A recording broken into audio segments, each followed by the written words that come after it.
Et un autre événement parisien ce week-end, la Pulp Fashion Week, un salon de la mode réservé aux grandes tailles. Au programme des défilés et des conférences, signe que la mode n'est plus seulement réservée aux brindilles.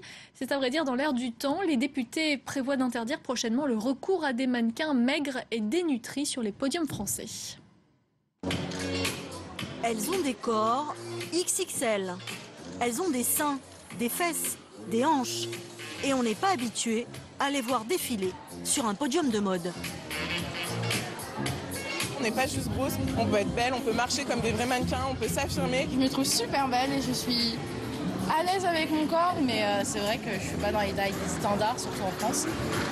Chez nous, les députés se préoccupent beaucoup des anorexiques, de la minceur sous contrôle et des filles trop maigres des podiums. Pourtant, dans la vraie vie, de plus en plus de gens ressemblent aux mannequins grande taille de la Pulp Fashion Week. Et c'est bien pour ça que Blanche Cazy a imaginé ce défilé de mode atypique où les modèles font du 40 au 56. Moi, je suis là pour dire que la mode peut être diversifiée et élargie à toutes les morphologies et être aussi sexy et dynamique. Mannequin grande taille, c'est d'ailleurs un créneau de plus en plus convoité par de nombreuses jeunes filles. Petit sourire.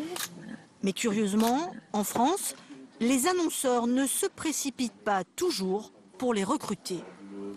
C'est très hypocrite parce qu'on fait des lois anti-anorexie, mais en même temps, là, depuis un mois, dans tous les réseaux sociaux, il y a des flashs perdez 5 kilos avant l'été, dans tous les magazines, partout. Donc oui, on a un problème sur l'image de la rondeur en France. Mannequin grande taille confirmée, Kautar Mouhim, elle, enchaîne régulièrement les contrats. Mais elle reconnaît qu'il faut se battre pour s'imposer. En France, on a encore cette image idéalisée, comme vous dites, de la femme, où elle doit être parfaite, elle doit être très fine, elle doit être sportive sur tous les fronts, alors qu'une femme avec des rondeurs peut également être cette femme-là. À New York, Londres ou Berlin, les hyper-rondes font partie intégrante du paysage de la mode. En France, malgré 40% de la population en surpoids, on a carrément 20 ans de retard. C'est la fin de ce journal. Merci à vous de l'avoir suivi. Prochain